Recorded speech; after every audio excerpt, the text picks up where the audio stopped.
Oh, yeah, I have a question. Okay,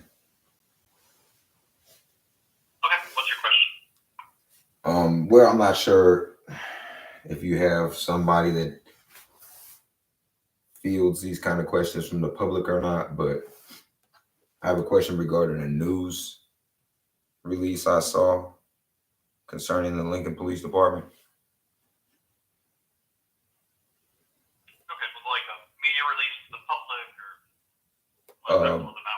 Okay, so it's a local station, 1011 now, KOLN, KGIM. Are you familiar with these people? They have like a blue oval for a logo with a red oval in the middle of it. Anyways, okay. It just says that Lincoln Police responded to two calls about people open carrying handguns, and one was determined to be a water gun, one was determined to be a splatter gun. And so that posits that the police had contact with those individuals. And I'm curious as to whether there was a crime reported along with that 911 call, or whether there were just 911 calls that presumably could be used as harassment. Now, I'm not saying the police don't respond in good faith, but then again, do you guys respond to a call about somebody open carrying a gun after Jim Pillen signed LB77? It just depends on the circumstance. So it's going to be dependent on what exactly is occurring. It's just like I said, it's going to depend what the caller has described to us. I understand. That's what. It's completely circumstantial. Fair enough. Typically, what would happen is just open carry. An officer would likely not do anything because, again, open carry is legal. But well, he should not do anything. He should respond, right? Because if he responds, he's having contact with a private citizen who's in the commission of legally protected activity. Well, like I said, it's completely circumstantial. Right. That's what I'm trying to. We field the call, and then we relay it to a commissioned officer, and then from there they decide what the course of action is going to be. Yep. So it's completely dependent on what's been described by the caller. Okay, so it starts there. There is a call like that, an officer may just hang back and watch to see if a crime is being committed. Mm-hmm. They may not actually contact someone. They may just go out to the area to see, but they may never even contact that person, or they may just to see what's going on. But yeah, that's preferable. No, I've seen officers do that before. I've seen officers respond to an area and kind of surveil it, and then even leave without making contact with anybody. And presumably because they saw that there was nothing amiss present when they showed up. But I don't know. Yeah, I was just curious about that. I was trying to see how much more of the circumstances were for the public, because like I said, I was trying to find out if somebody calls and says, I'm walking my dog, come get me. You guys aren't going to show up, right? You wouldn't even show up to observe from down the street, would you? Because that could constitute harassment. I understand. But you understand. Fair enough. Well, you understand the analogy I'm giving. Well, none of the information given to the public describes any illegal activity. That's what I'm basing this off of. I'm just saying, like they said somebody was running with a gun. Right. Well, it said. Oftentimes, what comes up in news releases what was found. So I can't specifically speak to that situation. That's fine. But nobody could say, okay. But nobody could say that, okay, there's somebody that said that they saw somebody running with a gun. Now, is it illegal to run with a gun? No. It just depends. An officer may go check the area to see if I understand. Occurring in the area, or it could still be construed as a suspicious person. It could be, yeah. Anything could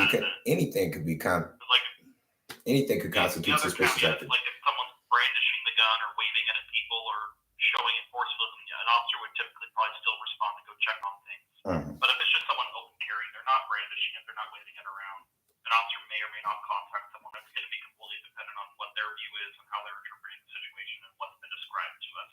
Right, but in and of itself, running with a firearm is not illegal, right? I can't speak to the situation. Like I said, there's a lot of things and caveats that could go with that. There's no caveats to it. it's a hypothetical granted, but I gave you the whole boundaries of the hypothetical question. I can't speak to hypotheticals. Like I said, there's Okay. a lot of things that go on in that case. Look, But there could be circumstances where a person's a prohibited person, they may not be allowed to have a firearm.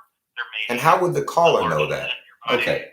Okay, fair enough. That's what I'm trying to explain to you is we don't know either. So we're going to go and check to see Right. what the You're caller checking to says see if there's illegal activity occurring. Right. I understand. But if somebody's not reporting illegal activity to you, I don't believe it's within your authority to dispatch officers to that call. See, I'm running for my legislative district in the 15th district.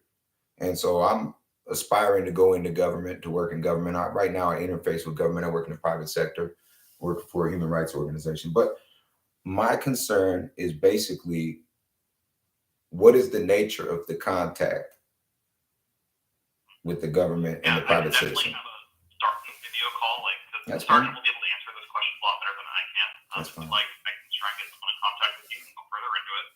Yeah, that's fine. I just was curious about that because, like I said, Yeah. if somebody look, here's my concern. Decide how we deal with the call, but a sergeant works and supervises officers to be able to explain the situations better. Fair enough. Do you know what people mean when they refer to swatting? It's a colloquial Yes, term. I'm familiar with the term. Okay. So potentially, Like no stranger to it. We've had a couple here. so potentially these calls could get somebody hurt if they're made in bad faith, even if they're made in good faith. The question. That's the question. Yes, that was my question, was going to be, for somebody to call something in, it turns out to be a water gun. They can't make the claim that they saw the gun discharged or they heard the gun discharged. And discharging a gun in public, in a public area is in and of itself unlawful activity. But for somebody to say that they heard that or they witnessed that or they saw that would be like, that would be, what do you call it? Obstruction of justice or something, false reporting. But there's statutes that address that. And I was just wondering how that works, because if the police get a call that could potentially put somebody else in danger or potentially jeopardizes somebody's Fourth Amendment rights, and then there's no follow-up for that call, then that's a concern for me. That's a bigger concern than the call in and of itself. I understand you guys have a duty to provide public safety.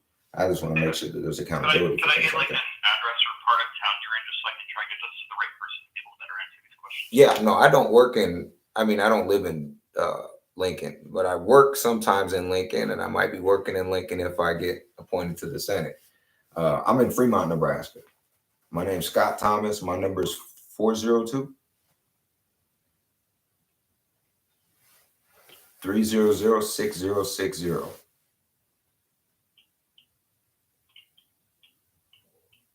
I'll go ahead and I'm gonna have someone give you a call. Just watch for a blocker and list the number, okay? All right, man. I appreciate it. No problem. You have a good day. Let's give it a minute, see if they call back. We're not gonna give up quite yet.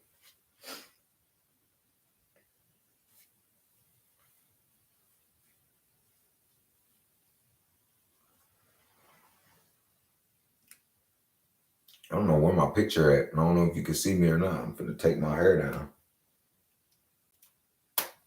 Say my mic working.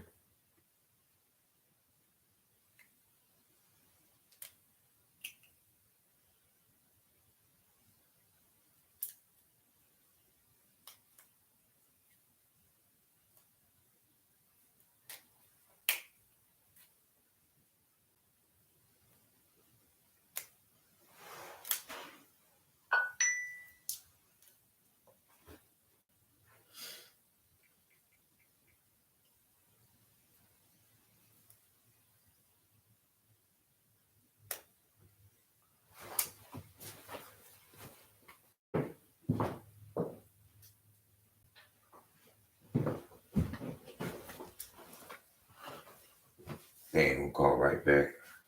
I'll upload it later though if they do.